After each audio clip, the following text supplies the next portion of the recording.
for the encoding and crap. Yeah. That's why my battery's like 4 seconds later, it's done. Yeah, well, mine says hour and a half. Hey, everybody, it's time once again to climb aboard the ho-ho-ho train. I made that up on the fly. That's what you call being professional right there. I don't think my wife would appreciate that train. No, the ho-ho-ho train. Yeah, that's Santa Claus. Oh, yeah, I bet she is. Listen, it's better than what the guy says, the pimp daddy. She would really hate that. The Godfather. I met him, by the way. Real nice guy. What about the good father? He hated that gimmick. He super hated it. But when we met him, they had him up at the show in Madison, and he was dressed up as Papa Shango for that show. And then he came out later dressed as a Godfather, so we did them all.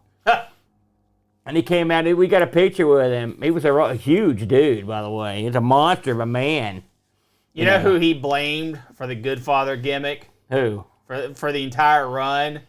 Stevie Richards. Oh, I watched some of that. Yeah, it wasn't Stevie's fault. Oh, no, and in retrospect, he knows it wasn't his fault. He was just angry, and the anger had to go somewhere. What's up, fellas? Welcome to the show. Merry Christmas. Here from the we're filming at a luxurious log cabin high up in the mountains of West Virginia. The snow is piled up outside. I've got my traditional mug of Diet Citrus Drop here, and Brent's drinking the normal holiday beverage. What is that? The Live Wire. Looks good. Eggnog, Live Wire, basically the same thing. I don't get it. Have you? I've got to ask. I'll probably ask this every time we do a show. Yeah. Because we're the one of the few people. We do multiple Christmases. That's how much we love the holidays. I hate the holidays. Why? I hate Christmas. That is a horrible. Look how festive you look, and you say that. It's my least favorite holiday. Well, okay, let's not say that. All right. And now let's move on. I love Christmas. Let's move on to no, it's holidays. Ixnay on Isthmus A. So let me ask you: have you done your gift shopping yet? Yes, I'm completely done. I've bought nothing, and I consider it a success. What up, Steve? That's outstanding at this early date. Yeah, didn't you listen to a word I said, did you? We filmed this on the December 8th. You said you finished your Christmas shopping already. Yeah.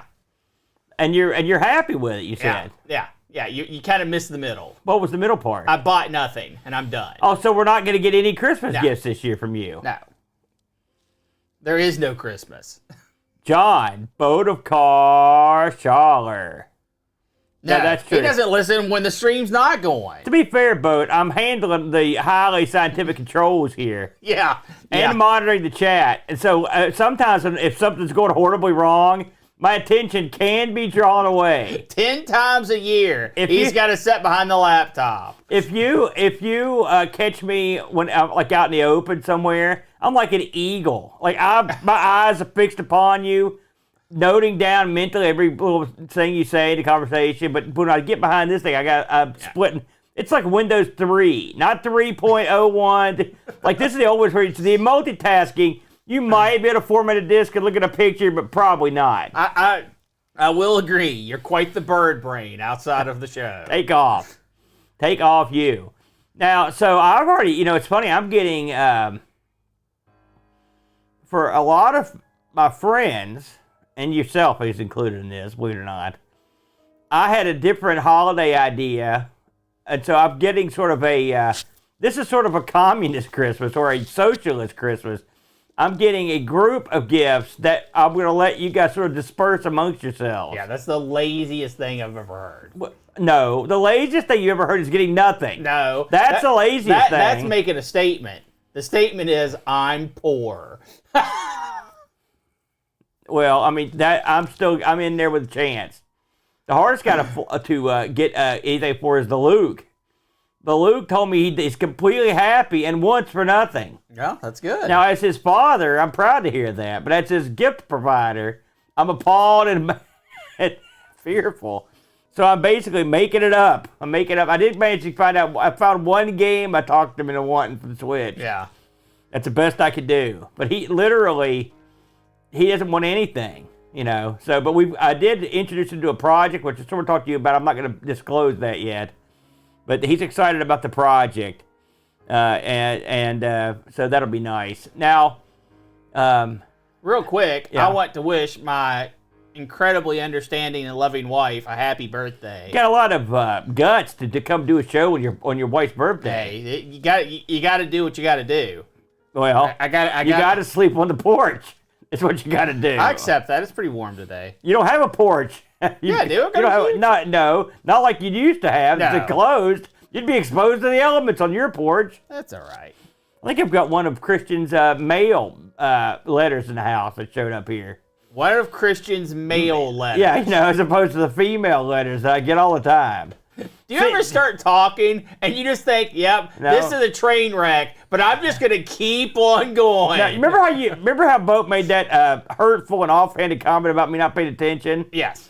As I was speaking that sentence, something happened. Yeah. And look, seriously. I believe what happened, Aaron, was you blinked. No, something. And that just I looked at something on the screen somewhere, and in the mind wandered. You blinked and the train was derailed. The mind wandered off, way off, and that's what happens sometimes. That's why when people, they've got these guys that they closely monitor all politicians' speeches and newscasters and DJs. All these guys. Dang, what a waste of time that is. No, hold on a second. I'm just saying, like, having been in the biz. Uh-huh. I was a DJ for a little while. All right. And then we've been doing this for a long time.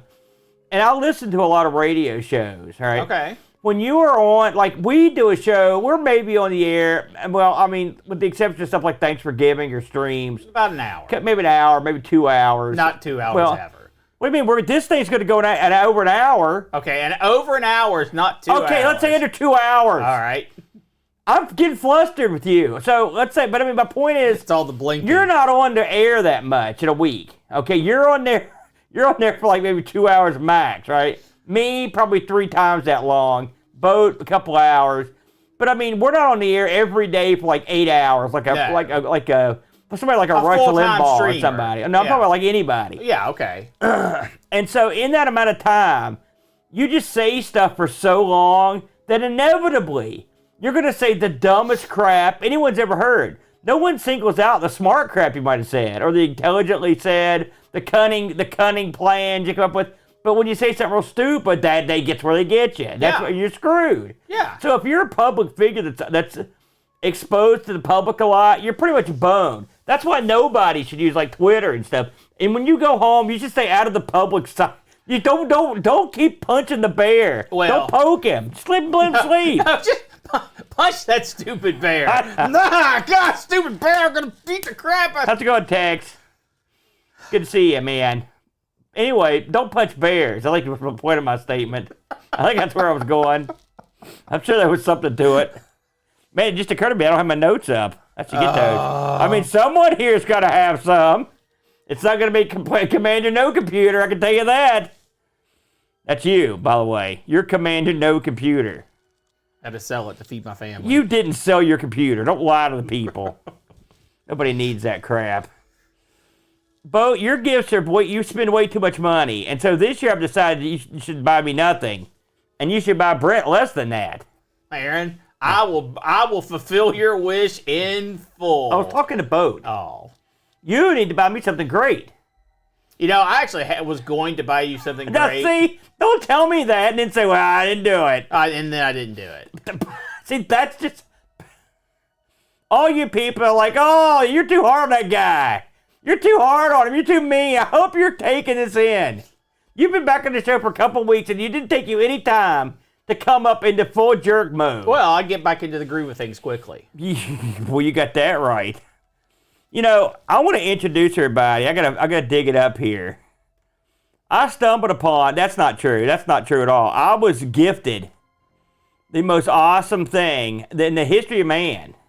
Okay. And it was somebody on our Discord. I'm gonna give this person full credit. Hold on a second here. Let me ask you. While I'm digging this up, I gotta ask you. Sure. So, you're not getting any Christmas gifts. for anybody, right? I don't believe you because I know you're going to get like the baby a gift. No, I mean Terry's getting stuff. So wait a minute, are you guys a package deal? Is that the way that works? Husband wife. That's usually how it works. Well, no, but are you riding on her coattails in a giftual way? Well, riding on her coattails would mean I'm trying to hold on by some means. No, she's carrying me, much like a football. Well, I'll tell you what, Terry is stronger than I would have thought. I'll be honest with you. That's a lot of grabbing. So, I mean, having not been married myself, it never really occurred to me that you would, I mean, you both get one gift. You don't go, like, for example, let's say you're going to get Bo tonight's gift. Right. You don't go out and give and get a gift for Bo and then run it past her or anything like that, or do you just go out and get what you want? No. What? No. No. Because, well, first of all, me getting a gift for John, I probably would say, hey, I got this for John. And she'd be like, yeah, that's cool, or you suck. Okay. So yes, I will say, but I wouldn't do it beforehand. I'd just be like, hey, this is what I came up with. So enough of that. Now let's talk about the important thing. Was the time filler over? Brent's importance is done. I meant to plug this on Amigos. I'll get it later. Our good friend Shirley in the Discord, aka Sheila Dix. Actually, I got it backwards. Sheila Dix, aka Shirley Not. Well, I mean, it's both. If you're aka something, you're something. Yeah, go ahead. You're. She asked me a while back what I thought my catchphrase was. Oh, and I told her, I was like, I don't got a catchphrase. Now, my son, because remember a couple years ago, gosh, it's been a while, someone made me a protractor wacky song. Yeah. It's me and Boat.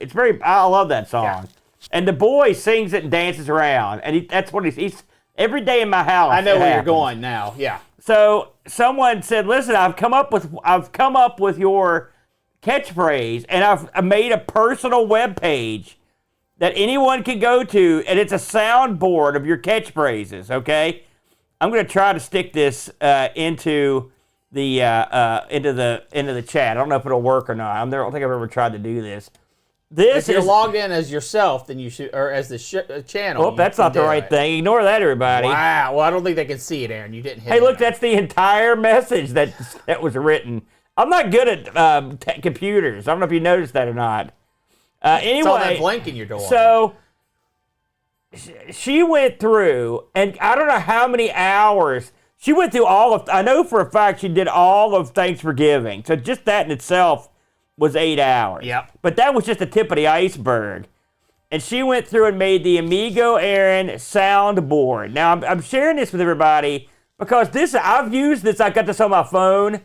I have it bookmarked on my main computer. This is for everyone you guys can greet and abuse people that are near you. They're probably asking for it. I want to share this with the people that aren't in the Discord because it's so great. So what can you do with this? So let's say Brent here is giving me the business. All right, I'm going to take my mic off here. I like it. It'll probably pick it up. So if I hit the button here, you hear that? It said idiot. If I hit this, let's say you're doing something real stupid and I'm looking at the crowd like I'm breaking a third wall or whatever. This guy's an idiot. See, I just said this guy's an idiot. Yeah. This is me saying it's like dozens of different idiots. And there's so many elaborate idiots, like legitimate idiots that were doing legitimate idiot crap. Yeah, legitimate idiots that were doing legitimate idiot crap. Now, I don't know if this is going to be expanded, but this is the ultimate Christmas gift to everyone who want to abuse their friends and family just like I do. Well, I mean, at least you've admitted to it. Yeah, that's great. I can't tell you the number of times I have used this on Luke. Over and over. And I'll go to my room and just start hitting the buttons, and he'll come and attack me because he hates it so much. Yeah, I just love it. So thank you. A million thank yous to her for, I didn't know my catchphrase was calling people an idiot. Did you know that? Well, being the receiver of such abuse, yes. Well, I mean, no. Well, but presumably, I only call you an idiot if you're asking for it. Wouldn't you guess? Well, I don't ever recall saying, hey, Aaron, will you please berate me? Yeah. Well, there you go. Well, anyway, I wanted to share that with the world, so there you go. Yeah, actually, it was an incredible amount of work. For something that It's unfortunate that she spent that energy on you. I love it. If you're, well, I can't. I was gonna say if you're listening at home, but no one at home listens to this part of the show, so I guess I would. No reason to bother with that. Are you ready to have a lovely holiday spectacular ST style? Sure. Let me take 4 minutes to boot. Now, see, that is not. Hold on. Thank God I didn't put this away. There you go.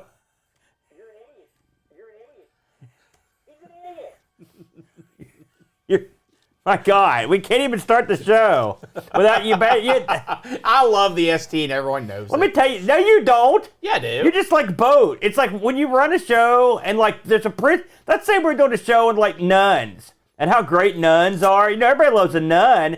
And the first thing you say, I'm like, Brent, what makes you happy about nuns? Oh, they're fat and stupid. That's the first thing you say. Do you think nuns want to hear that? I don't know. Maybe. I'm sure that's. Never mind. Go ahead. Yeah, go ahead. Let's go ahead and start the show. Jesus. Do we sound okay, everybody? It's hard for me to tell anymore, if I'm honest. You think I'm lying, but I'm dead serious about that. Okay. No, dog. That's right. Okay, great. When Aaron moves too much, other pertinent functions start to shut down. Yeah, I'm telling you, man.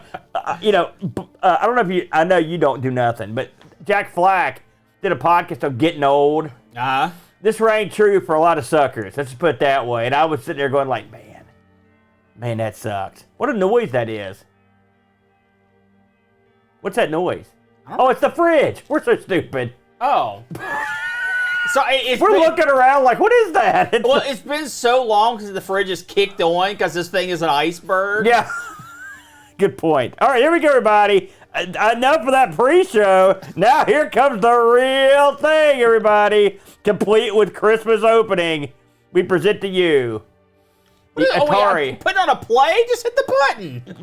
Where's your pomp and circumstance? You're trying to bring these people with us. You're not trying to drive them away. Here we go, everybody. Ignore him. Run.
Ho, ho, ho, everybody. Aaron, don't insult the audience. And welcome to the 2024 Atari ST Holiday Spectacular. We've got, here we are in our snow retreat up in the mountains. It's beautiful up here, except for being trapped in the snow with you. That's not that good. We have power issues with the lights in the back. That's true. Well, I mean, you know how it is in the mountains.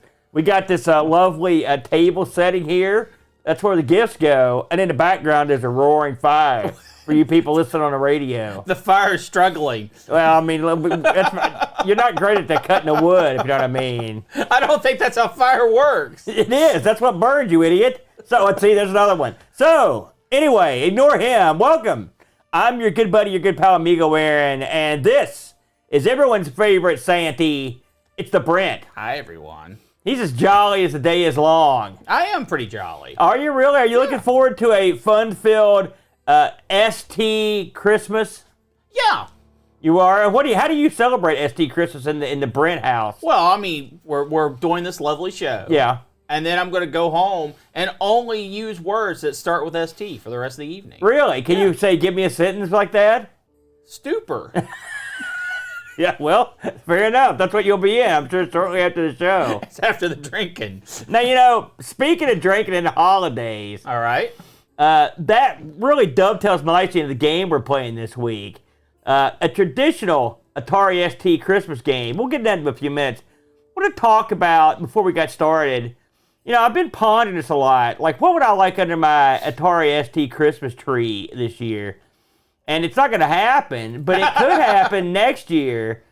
As we record this recently, the Spectrum has been released. Yes. I've seen many a influencer with the Spectrum in their hot little hands playing their little Specty games. We both like the Spectrum. Yeah. And so I thought to myself, well, a lot of people, it's like people didn't think there was going to be an Atari 400 Mini, right? No one thought that. And No the one. Spectrum Mini, and probably, nationally, internationally, it's even less well known than the Atari ones. Sure. I'm like, so you got that one going. Of course, you had the Amiga one, right? What's stopping the folks over there from getting up and getting together an Atari ST Mini? Is this something you think we're going to see anytime in the near future? I would say what's stopping them is them wanting to make money. Well, now, wait a minute. Now, I don't think... Here's the thing. We like the ST, right? Yeah.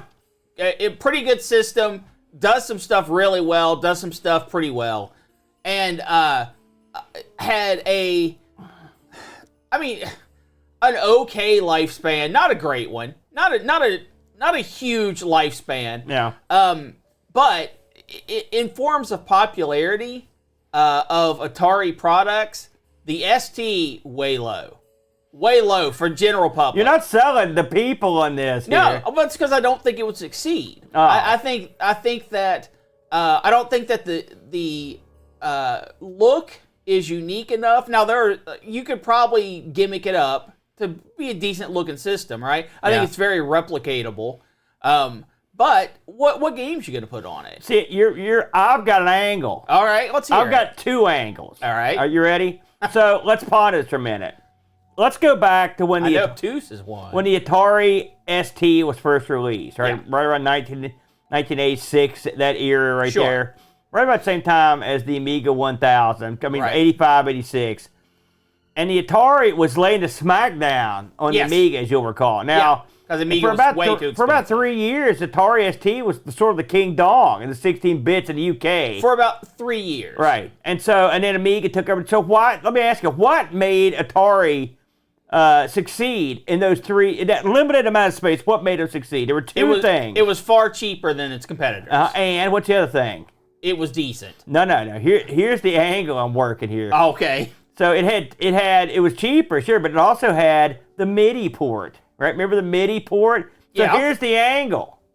You release the Mini, right? Uh-huh. You charge $80 for it, and stick a MIDI port on that thing. Bam, sell them. Who's gonna? Oh no! Who's Think about gonna it. buy a MIDI port? General public. Musicians No, will buy general it. public. General public. No. But see, here's the thing: general public, we don't like them. Okay. We need to sell this to people that are going to That's want a an good Atari ST. To them, the MIDI port are like, what's that, right? But and the thing is, the key is to sell it cheaper than the other ones because you get in there Okay, low. so you've got a MIDI port. Yeah. Right. Yeah. What other port are you going to put on there to make Well, the MIDI port the rest of the mean stuff. anything? No, I mean, it'll be just like anything else. You can just put a USB hard drive on the thing. You're good to go. So you can have all the music stuff. That's a cool angle, right? Added bonus, you put all the best Atari ST games on there, and hold can't do that Why not? because they never have the license to put all the best Right, but, software. on let me the ask you a system. question. Yeah. You're an AT license holder, or excuse me, an ST license holder, all right, for Atari ST. Okay. How much money are you making these days? Here's the No. answer, $0. No. Hold on, hear me out. All right. Hear me out. You get all the great ST exclusives, all right? Okay. You get Sundog, you gotta have that one.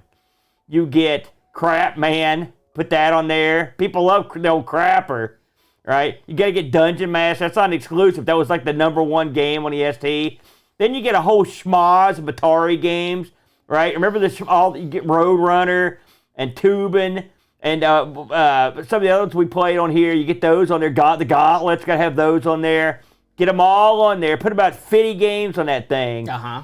Plus, you put a little bit of software on there. Added bonus. That's for the MIDI. You see. And then you sell it. $80 out the door. That would be the most colossal failure in MIDI history. Why? Why? So you don't think the ST's got enough popularity, say, in the UK to sell? No, I don't. And it's not the ST's fault. You know, I had friends here in the States that actually owned an ST. So, I mean, even people here had one. Yeah. Like, nobody had a Spectrum in the States. No, you're right. And I saw a bunch of people, like, shilling them online that were American, that were playing with them. So, I mean, there's got to be some crossover. I think, I cannot envision a world where an ST would be marketable. Uh-huh. If you had some no-name company that could do a really nice ST shell, and you just sold the shell with you got the license for that, sold the shell with no innards, and just happened to make it fit like a Raspberry Pi or something. Oh, that's lame. You sold it for $25, $35. I think you could do that. See, that's crazy talk. Is there a MIDI port involved in your version? No, there isn't, because there's not enough general public calling for an ST machine. But you could get a specialist hobbyist type of group together that I think you could turn that into a profit, a small profit. As Bo would say, we'll agree to disagree on this one. Now, added bonus question before we move on to this week's game. All right. You're the Brent. Right? I am. It's true. You've grinched out the ST Mini. Grinched that butt. If you could have any Mini that hasn't been made, what Mini would you have them put down? It doesn't matter if it makes money or not. Maybe make it for you. Which one would it be? Okay, I'm guessing you mean like console/computer. And I'm going to try to, before you answer, I'm going to try to guess. Okay, you mean console/computer, anything you want, right? anything. Don't say it. I'm going to guess first. Okay. Because I know the answer. Go right ahead. Bam. Intellivision Aquarius. That's the one. No. Although that would be kind of cool. That would be great. I would probably say the N64 Mini, but I know that's the lame, because that might happen. I know. Yeah. I can't help it, man. And also the N64 is not that great. I hate to tell you that. No, I agree.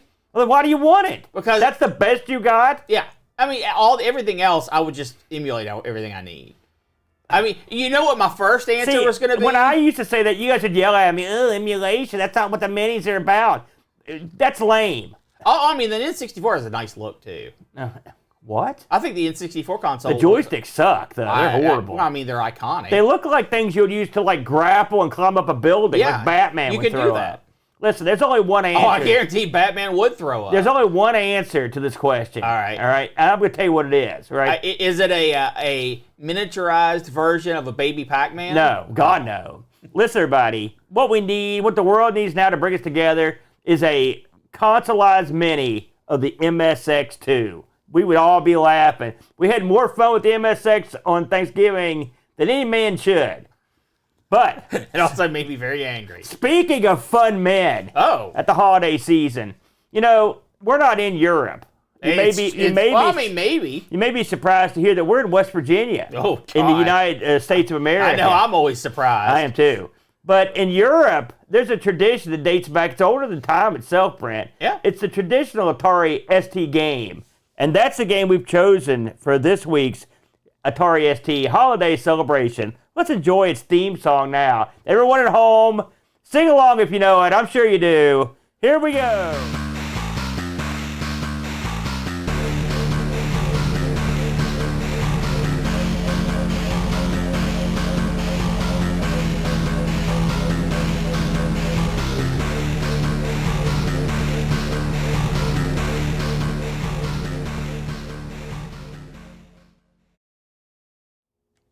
You know what's nice about that theme? Yeah. Is you hear it for about the first 4 seconds. Yeah.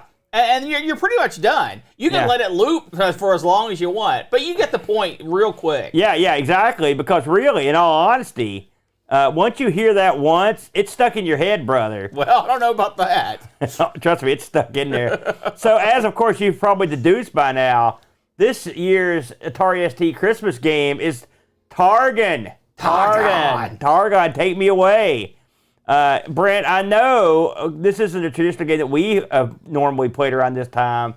So this is Targhan. Now that's spelled with a Han, as in Targhan. Yeah, Targhan. You gotta flim the back to really get it. Is that how they do it over there? This is a, it's funny. This was It is funny. this loading screen's funny. Targhan just leaning up on the floppy disk of his own game. I love that. But well, it's good to get 8 hours of sleep. Targhan, a game from 1989. Yeah, The Brent. pretty late in the game. And it's in there. And of course, this is developed and published by Silmarils, Silmarils. I was told there'd be no spelling. Silmarils. Yeah. I love you. No. Silmarils, mostly a publisher. And they published a bunch of stuff, including Mad Show, which we need to call them. Yeah, I was gonna say. Dreamland, Colorado, Magic Worlds, Manhattan Dealers, a few others, and but they didn't develop hardly anything. This is the only thing they were credited with developing on the ST, the Brent. And this is a one-player game where you, in fact, are in the role of Targhan, and we'll get into his role in a minute. I want to talk about the people that were behind this bad boy. This game design for this thing was Christophe Fagois. I believe his name is a French fellow. It's good to know who to blame. Yeah, he was the game designer for the Ishar series and Windsurf Willie, which I'd like to play that somewhere down the line. The programming on this was done by Michael Pernod, who also worked on the Boston Bomb Club. Me and Bo had that come up years ago. I had forgotten about that, but I'd like to put that on the list. Bunny Bricks, Crystals of Arborea, all the Ishars, Star Blade, and Transantarctica, which me and Bo played that one. The graphic artist on Targhan is Pasquale Einsweiler. He worked on the same games, plus he worked on something called Robinson's Requiem and Storm Master, which sounds pretty good. And this will run on pretty much anything with half of a meg of memory. 2 discs. Better with 2 drives. Yeah. And I should mention, I thought this was kind of interesting. When I was looking at the pricing on this, this was released for £19, 99p Full price for the ST. But if you're buying this on the Amiga, which there was a Amiga version of this, that'll set you back $24.99. And if you look at the games, they're virtually identical. And one would say that the ST version probably, I played both. Better. It plays a little quicker. So this is one of those times where if you're an Amigan, you're getting screwed over by the man. I wonder why they cost more for the Amiga. Any thoughts on that? I mean, it has to be something to do with licensing. I bet it was because they just wanted to make more money off there because there were tons more people, and that's why they sold it that way. So, what is Targhan? It's described as a side-scrolling hack and slash action adventure game, and this thing appeared on, of course, the Atari ST, the Amiga, and MS-DOS. Good old DOS. Good old DOS. The DOS version looked pretty bad. There's a CGA/EGA version. Oh yeah, that one does. Not so good, Al. There were plans to release this on several of the systems. In fact, I read about 2, at least 2. Believe it or not, they were thinking about releasing this on the NES and the Genesis. On the NES, really? Yeah.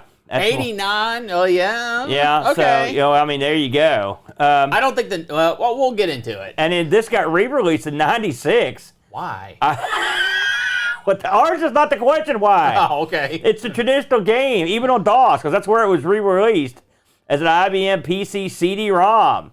It was under a one of those deals where you could get 16 games on a disc. Yeah. So there you go. So I can see that. Let me ask you a question. Did you read the documentation for this? I did not. I did not feel as if I needed to. Well, Well, you didn't, but still, it doesn't make you any less of a bum. Okay, sorry about So that. I'm going to give you the Cliff Notes version of this, but it's an odd story. So, of course, you play Targhan, right? And you are a barbarian warrior from the village of Edengron. Well, that's where they all hang out. All right, so your dad settled the village, or your granddad, and then your dad and your mom were picked. They got together because it was prophesied. Yeah, it was destined. And it was the hottest and smartest and strongest people they could find. So it's a lot like our mom and dad when that happened. And then Targhan was destined to be. You noticed they had to try twice. Yeah, Targhan. His name means the one that comes home or comes back. So that's what the name means. That's pretty good. Yeah. So that's good D&D lore right there. Oh, it's not that good, really. Oh, I think it's good. So Targhan was trained by a wizard named Antha-On. That seems like the dumbest training ever. It sounds like a They Might Be Giants song. So Antha-On used to sing historical lessons to Targhan to help him be wise. As eventually his father got old, died, Targhan's running the whole kingdom. He's running it like a man, because he's all man, right? Because he's the ultimate guy. Right. So then he has these dreams that Antha-On is like dancing and singing about this castle that contains the evil one, and like you need to go take him out, basically. So Targhan tells his wife to chill out, kid, chill out. Actually, I don't know if he's got a kid. I'm guessing. He gets some people to take over for him, and he heads through the mountains of Clorg and the forest of Lunaclair on his way to the evil one in the castle. Now, keep in mind, in normal adventures, the evil one comes down and screws with you. Yeah.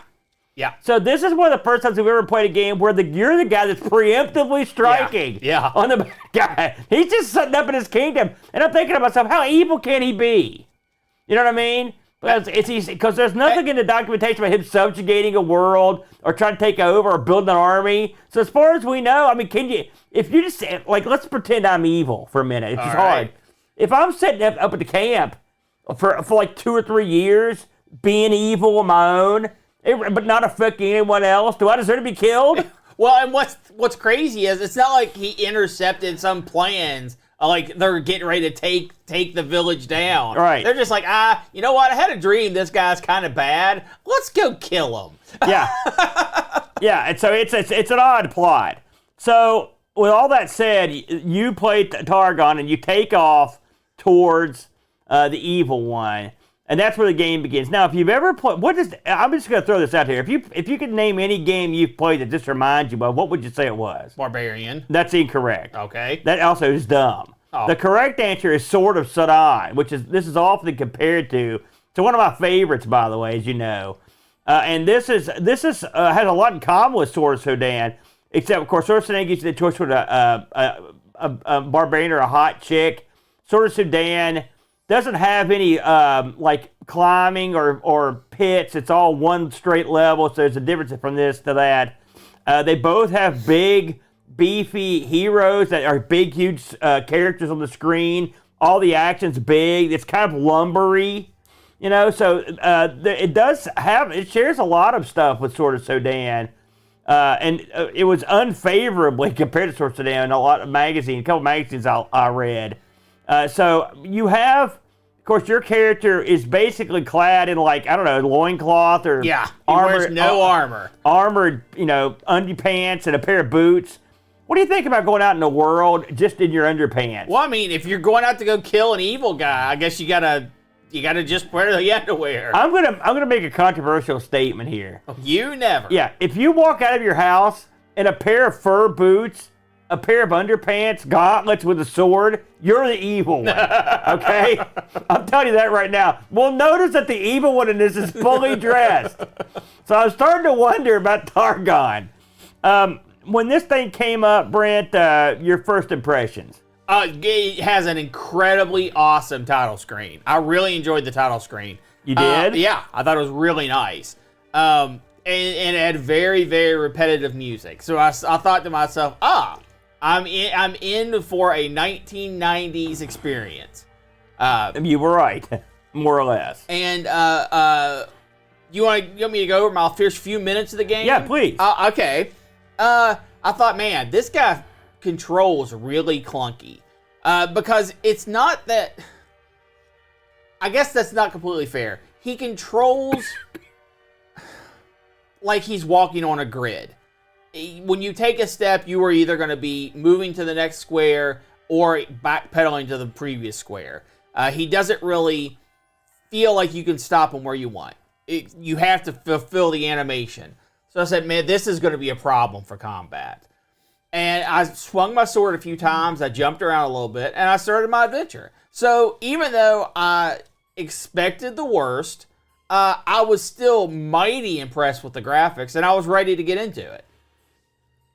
I have as I mentioned, I'm a big fan of Sword Sedan. A lot of people hate on that game, but I love it. I'm talking about the Amiga version, okay? I'm not playing it on the ST, and I don't like the Genesis version, okay? So with all that said, put me in the furry boots and underpants of a big barbarian, I'm down. Yeah. I love games, and I don't mind games that kind of loaf around, like in their combat. Doesn't bother me that much. This game has what I'll also, once again, I'm going to use a boatism. This guy's combat moves he uses Lionheart controls. Yeah. Hold the button down and move the joystick up or down, left or right.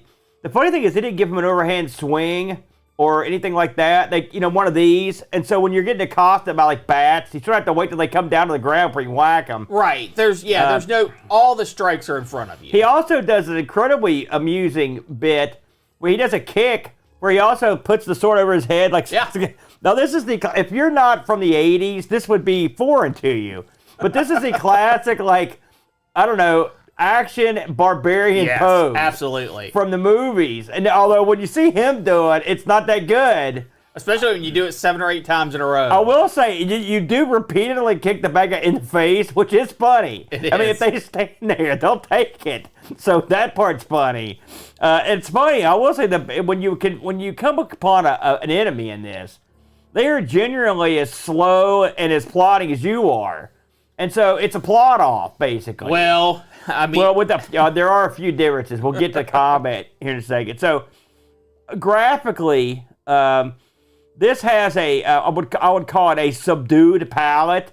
This isn't going to blow you away with its incredible... It does not graphically set up the Sword Sedan, but it does have a stylized graphical palette and the graphical style that I enjoy. What about you? What did you think of the graphics? I thought the graphics on this were fantastic. Oh, yeah? I think that the sprites, first of all, are huge. Yeah. Your character and 90% of the things that you face off with are human size or bigger. Yeah. I think the world has interesting character. There's some game design choices I'll talk about later that I think really failed the game, but that's okay. But no, I thought the graphics on this were fantastic. I thought they were quite good. And like I said, if you don't mind the movement and you can get used to the combat, then you'll probably be okay. I mean, the thing is, this could have been... I wish the sword combat would have been a little bit better, but I will say the enemies aren't idiots. They don't just walk into your sword most of the time. And the enemies can be difficult to deal with. Well, are we going there? Well, I'm getting there. But I like there. Let me know. I like the graphics. I like the sound effects. There weren't a ton. I mean, it's a lot of grunts. Yeah, there were. Your guy also has a move where he goes like, and he kind of, I don't know. Cowers? Like when, for example, think of the exact moment that Nosferatu sees the sun. He goes like, You know what I'm saying? That's what your guy does, and he makes that noise. So I think that's supposed to be a dodge. It don't work. I can only assume they're trying to humanize a Targhan in some way by making him, giving him that by maneuver. humiliating him. Well, I mean, you know how the Ric Flair will chop you, kick you, but occasionally he begs off. That's what Targhan does. He begs off.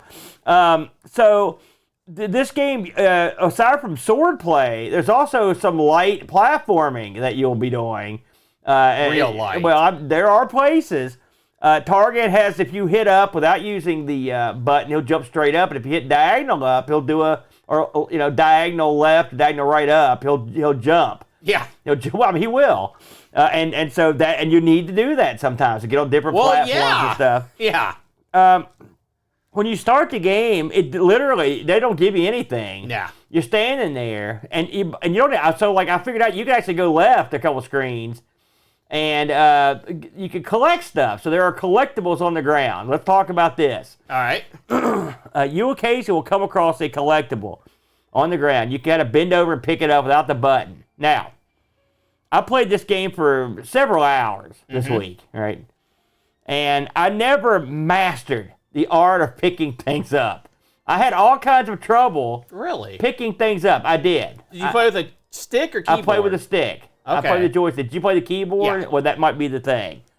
When you come across things you can pick up, they'll include certain things like potions, throwing stars, magical... No.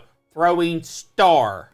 Well, not more than one. You get one at a time. But you can get multiple throwing star. Well, so, there you go. Unfortunately, you're putting them in your belt pouches, and you only have 6 belt pouches. Yes, and so you've got you use the function keys to toss the various items, the accoutrement, if you will, or use a potion. There's also like a first aid kit you can get, and so these stuff like the throwing stars come in handy if you are, for example, fighting someone that has a range attack, or you're dealing with somebody you just don't want to fight because they're too mean. Well, except that...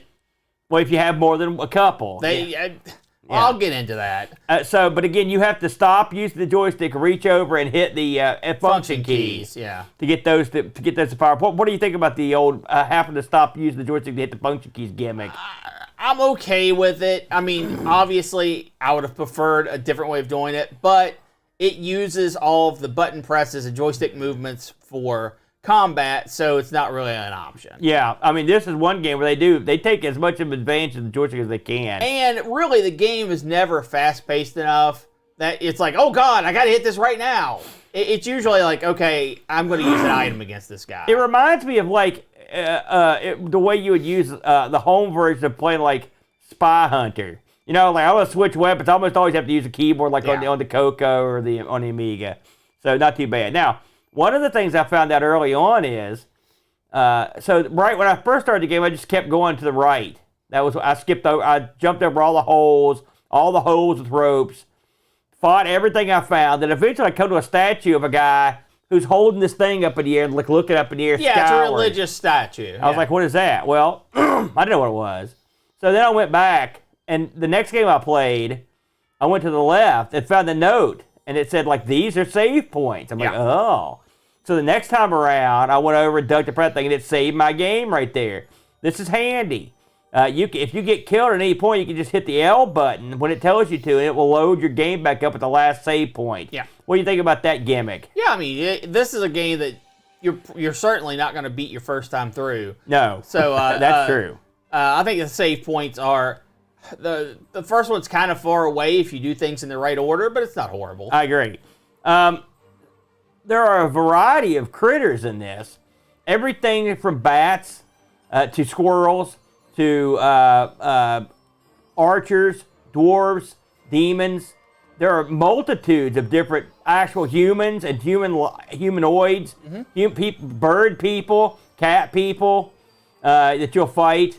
I even saw later down into the game, past where I got, stuff like dragons and huge freaking giants and stuff. So you've got some real interesting. They did a good job, I think, of mixing up. And you only fight, at least as far as I can tell, you're never fighting more than one or maybe two things on the screen. So I think there's a couple screens towards the end where you fight a couple things. The bats still not counting bats. Yeah, bats still send multiple at a time, but other humanoids, no, you're only fighting one at a time. I like what they did in this game because they took a standard torso like your guy, basically like a guy like your guy. Then they would put they would have a torso that was bare chested. They'd have one that had armor. They'd have one that had different type of armor. Then they'll have a shield or not shield. Then they'll have furry pants or long pants. And they just sort of mixed and mashed them, and you made probably 5 or 6 different guys with that setup. It works. It beats fighting the same guys over and over. I liked it. Yeah, the enemies were very paper doll. I like that, though. I mean, it was a little bit of a mix-up in there. Sure. Your guy can climb up and down. He can also fall and take fall damage, which you will do, and it'll hurt. And when he falls, it takes him a while to get back up if he can. Yeah. There's an interesting part of the game where you're sort of given the choice. I mean, you ultimately have to do them both, but you're given the choice to whether you want to go underground or go up. And if you go up, curiously, so who lives up in the sky in these tree houses or whatever? It's a race of dwarves, which is unusual for dwarves. You'd think they'd be in the ground. Well, I actually thought they might be gnomes. They look like dwarves to me. Yeah, they were using double-headed axes and stuff. Yeah, they could definitely be dwarves. So, what did you think about the variety of enemies, the variety of different sort of screens, in terms of backgrounds and whatnot? I want to say that I eventually watched a playthrough I did too, yeah. Throughout the entire game, I think the enemy variety is stellar. Yeah, it's real good. It does the paper doll thing for a lot of enemies, but it works, and not all enemies are paper dolls. If all the enemies were paper dolls, I would be annoyed. Yeah, there's some huge guys and some cloaked guys. Yeah, but they're not all paper dolls, which is nice because it gives you a very good variety. Yeah. So I think there's plenty of enemies. I think that the sprites for them are well done. Thumbs up for that for sure. Yeah, I agree. So let's just get to the dirty part of the game that you're probably going to kill is the combat. And when you engage in combat, what did you think of that? Horrible. It's the most disappointed I've ever felt for a game in a long, long time. Really?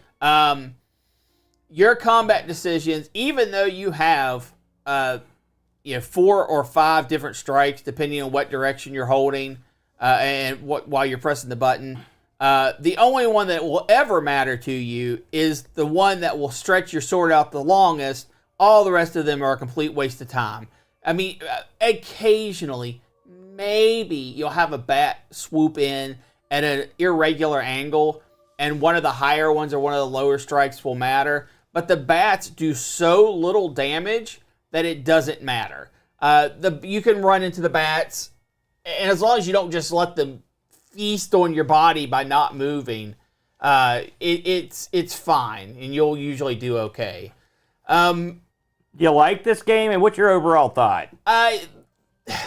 The combat is unfortunate. It kills the game, and it makes the game unplayable. If you're sitting down to play this, unless you can push your opponent back into the back corner and just repeatedly hit him where he's stuck on the edge of the screen, you're done. It's not going to work. I'd agree. So, did you recommend it then? No. And it's unfortunate. I think if this game was slightly tweaked with better combat, you would have a much better time, and it'd be a much better experience. I would have to agree with you.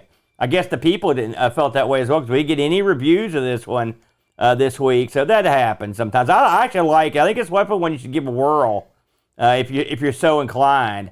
It's funny, the magazines were rather critical of this, and Atari Mania gave it a 6.7, CBG gave it a 55, and Ace gave it a 49, so it was sort of a burial for those. I did find a couple of these for sale. The prices varied because of the box size. The full box, they were wanting like over $100, so it's big money for that one. Well, and the box looks really nice. It makes it a very sellable game. That's why it's on all those compilation CDs. Fair enough. Well, should we see what we're going to look at next week, Brent? What do we got coming up? Oh, it's a boat favorite here. Oh, Mr. Do Run. Well, Brent, before we go, in the tradition of Targhan, I know you've got me a lovely gift. Yeah, I got you a little gift, Aaron. Thank you very much. In the traditional Christmas bucket. Look at that. It's ballistics for the Atari ST. Thank you, Brent.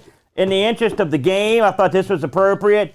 This is a traditional Christmas cutlass. Oh, wonderful. I've been meaning to get one of these. I really need to discipline my kids. Very good. Very good, Brent. And we hope everyone has a Merry Christmas, a Happy New Year, Hanukkah, whatever you do. We will catch you for the next Atari ST show. And until then, Remember to play your ST today. Close Enough.